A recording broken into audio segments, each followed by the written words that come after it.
You better not shout, you better not cry. Konami doesn't care if you've been naughty or nice. Yu-Gi-Oh! Banlist season is here.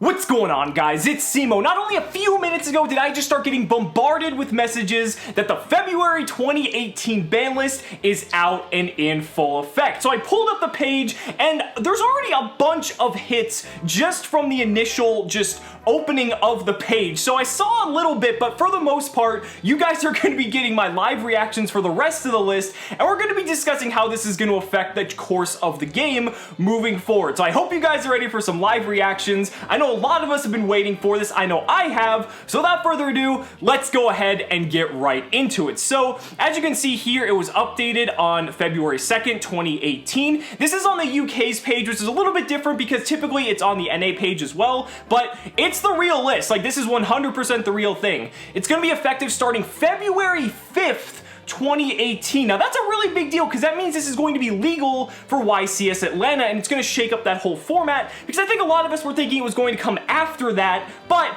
it's going to be in full effect starting Monday. So this is absolutely huge. So getting right into it, first off, banned Gofu the Vague Shadow. I think a lot of us might have seen something like this coming because Gofu is just absolutely incredible. It's a solid power one of. Did it warrant to be banned? That's kind of up for debate, but ultimately, it's really interesting to see that this card hit the list. But oh man, it gets way crazier than that. So next up is Dandelions. So Dandelion, to me, is a very interesting hit because we've seen plants in the OCG abusing Dandelion just because of the fact that it generates 2 tokens. It's just like there's so much crazy shit you can do with Dandelion, and we don't have some of the cards that the OCG has at the moment, so I feel like this is more of a preemptive hit than anything for when we start getting some of the OCG stuff here in the TCG. I don't really see at the moment that it was abusable, but again, I haven't seen the rest of the ban list, so maybe with some other things, there might be a reason that Dandelion got banned, but honestly, it's definitely worth it considering the amount of token production the card does. It's a little bit ridiculous. Next up is Double Iris Magician. Keep in mind that Extreme Force just got released officially today, and Heavy Metal Foes Electromite was basically the selling point of that set, and now Double Iris Magician just got banned, which is one of the key pieces of that deck to get your Pendulum Graphs, mainly Time Pendulum Graph, and allow you to just do some of the crazy shit that that deck is capable of doing. I did not expect a hit to Magician whatsoever before, not even this ban list, but the next one, because I figured they would want to sell Electromite since it was basically a cornerstone of the new Pendulum Electromite deck, but Double Iris that's amazing to me. And then next up is Level Eater. So I called this, especially now that we know Link Kuriboh is legal official as of today, I believe, or Monday, either one. But Level Eater definitely had to be hit. It's so abusable with Link Kuriboh that it's absolutely stupid. And I felt that this was definitely warranted 100%. Now this is where it gets crazy because Max C is officially banned. Holy shit. So this is insane because in the OCG, Max C is actually at 3, and here it's banned. Like, that's so crazy to me. Now, personally, I'm on the side of the fence that I like Max C being banned because I feel that it just doesn't create a healthy environment whatsoever. Now, to be fair, we are getting Designator from the Grave in the Extreme Force Special Edition, but even with that, just because there's counters to a card doesn't mean a card should exist. I feel like whoever had the one of Max C was at an extreme, just unfair advantage when it came to the game, unless the game shifted dramatically in terms of the way Max C is used. Kind of like how when Max C was initially created, when we weren't vomiting everything we have onto the board and special summoning wasn't so crucial to the game itself. So I personally am a huge fan of this hit overall. I know some of you guys might disagree with me, but ultimately I think this is for the better. So moving on, this is stuff I haven't seen now, so this is where it might get a little bit crazy. So we already have 5 bans, and Skullcrobat Joker got banned too. What the fuck? So they hit Double Iris Magician, and now they hit Skullcrobat Joker as well. Oh my god, they were really afraid of Pendulum. That's insane. We never even got to play the deck, and they've already hit Iris and Joker to 0. That completely changes the way how the deck's gonna work. I mean, Joker, granted the deck didn't need Joker because it's at 1 in Japan and still really good, but Joker is just such a solid power card. I mean, that getting hit to 0 really hurts the deck's consistency. Oh my god, they're just ban happy on this list. This is crazy. Okay. So, and as I say that, of course, there's no other bans whatsoever. So, yeah, okay, that was it. So, ultimately, 6 bans in total. I think most of them were actually pretty good, but some of them just seemed like completely out of nowhere. The Pendulum Magician hits to me are crazy. Nothing got banned with Spiral. Keep that in mind. So that's again, nothing needs to, but we'll see on the limited list. We'll see on the limited list. Okay, so moving on. Apocryphal Towers is now limited. That's really interesting. Now again, we are in an era where we have so many ways to remove something like towers with kaijus and things like that, so it's not like, you know, impermeable boss monsters are an issue to deal with, but Apocryphal Towers is one of the most difficult boss monsters to deal with in the entire game. Now, this is interesting because, you know, again, Klee isn't exactly the deck it used to be, but they did just get the Link monster in Extreme Force, so maybe someone can do something with that? I don't know, man. That's really, really interesting. So, alright, Towers to 0, Grinder Golem to 1. Okay, I really, really like this. Okay, I was advocating for it to be banned, but you know what? Having it go to 1 is perfectly fine. Now, sure, with 1, you can still do what you could do with 3, but the chance of you playing the 1 and opening it and then doing the combos is a lot less likely. It's kind of like with Gofu going to 1. Frankly, even though Gofu was at 1, it wasn't like insanely abusable, and I feel Grinder Golem's kind of in the same situation, but Grinder Golem requires... It's completely different in the dynamic it affects the game compared to Gofu. Because it locks out your normal summon, you require specific combo pieces for Grinder Golem to really do its thing, so I'm actually okay with it being limited. I definitely felt it needed to be hit in some form or another, so I'm really, really happy to see that. Okay. So moving on from there, Damage Juggler is now at 1. Okay, that's interesting. Now, again, to be fair, Joker's banned, and, you know, okay, so we're going back to, like, Pepe here. Is 1 Damage Juggler really going to do a whole lot? Not particularly. I think Damage Juggler being at 3 was kind of the reason that it was insane. I don't exactly see decks playing this just as a 1-of. I mean, because, you know, you've got Trick Clown and Hat Tricker still, but... This is kind of this is like a safe, you know, limit return. This is one of those cards they're going to limit, and I don't really think is going to make an impact on the meta. I could be wrong, but I definitely think this isn't really something too impactful that people should worry about.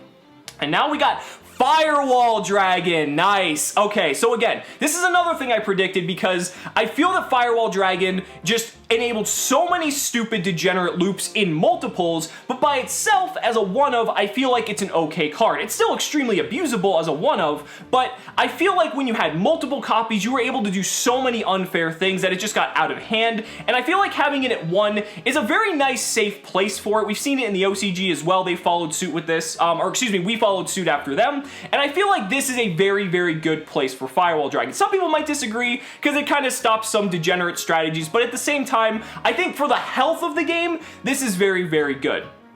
Alright, so moving on from there, Monster Reborn! There we go! This had to happen. I mean, with the Lost Art promotion, and with them pushing Monster Reborn in local game shop sales, this I felt was the most predictable thing on the entire list. Now, some people might disagree and say it was, solely for nostalgia, but what a better way to get people excited about a promo that you're offering at your local game store, your OTS, than to give it to them and then unban it. This is going to be really interesting now, but this is also very terrifying at the same time, because Monster Reborn is one of those cards that a lot of people argue should not come off the ban list. It has no cost, it targets in either player's graveyard, and yeah, there's a ton of different ways to pretty much manipulate the graveyard now and kind of outplay a Monster Reborn compared to before, but then again, it's still Monster Reborn. Like, this is one of the most iconic and terrifying cards in this game's existence, and now we have to worry about it in tournaments that, like, oh shit, you know, what if he has Monster Reborn?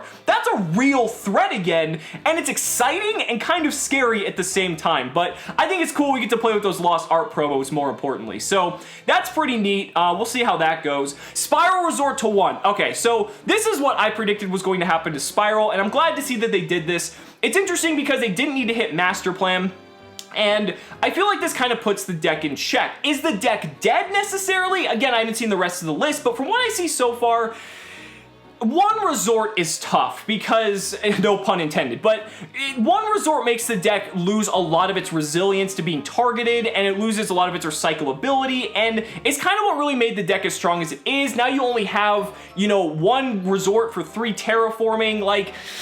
I don't want to say it's dead, but it's definitely got a huge hit to consistency. I still think the deck's playable, but don't expect anything like crazy. In the OCG, I think there's been 1 or 2 Spiral builds that have been appearing, and they only play 1 Resort, so I mean, it's doable, but again, I wouldn't say it's the best deck, but again, we'll have to see. Okay, Solemn Judgment is back at 1. What the fuck?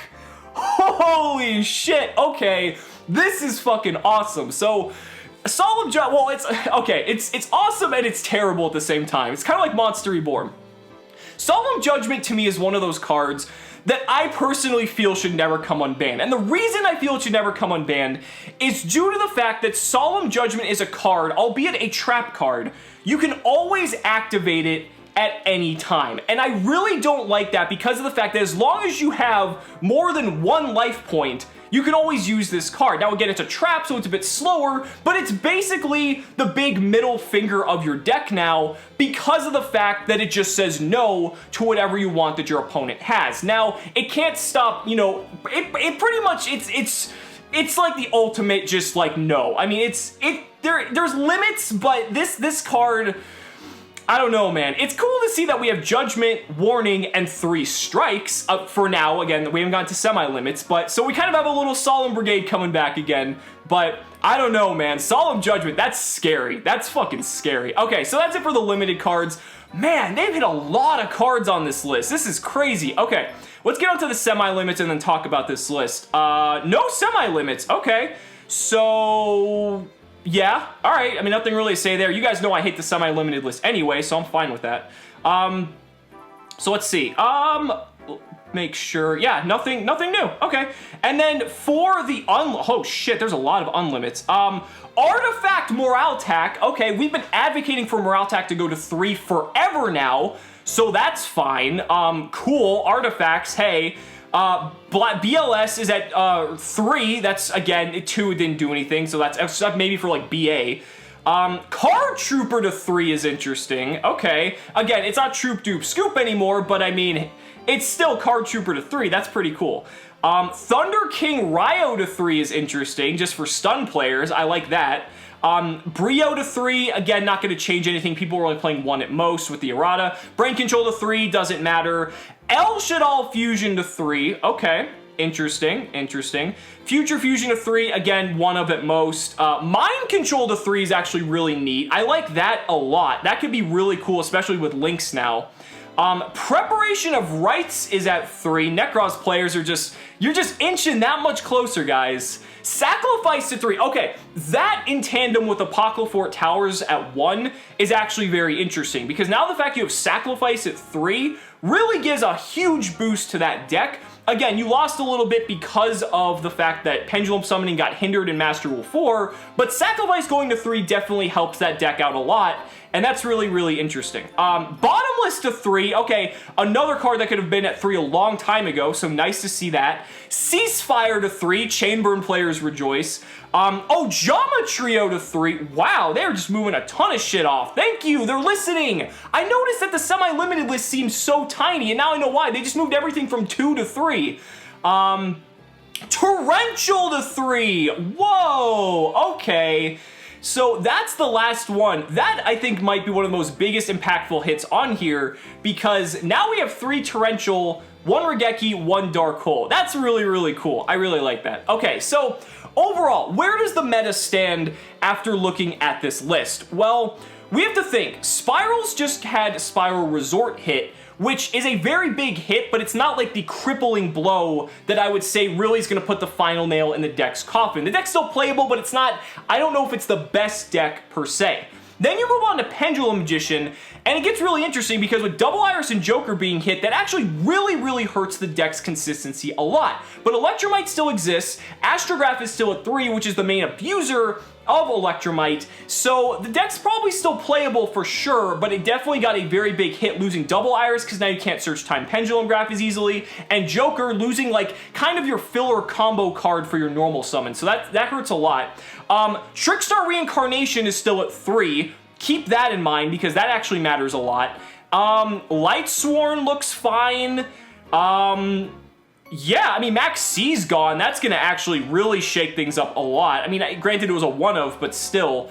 I mean, now that people can know that they don't have to play around Max C, that's a really big deal. Yeah, this seems pretty good. I don't know how much it's going to shake up the meta, but it definitely puts Spiral in check, and it definitely makes YCS Atlanta and the future events to come a lot more interesting. So I'm really... Monster Reborn and Solemn Judgment, I can't get over that. That's just crazy. But guys, that's it for my thoughts and my live reactions. Let me know down in the comments what you guys think about this ban list and what you think. Do you think they did a good job with this ban list? Do you think they didn't hit enough? Be sure to let me know down in the comments below. So guys, thank you so much for watching the video. Be sure to like the video as always. Subscribe to the channel for more amazing Yu-Gi-Oh content. And if you found this informative, consider backing me on Patreon, because just by pledging only $1 a month, you're investing in my ability to continue bringing you amazing Yu-Gi-Oh content. So thanks so much again, and we'll see you next time.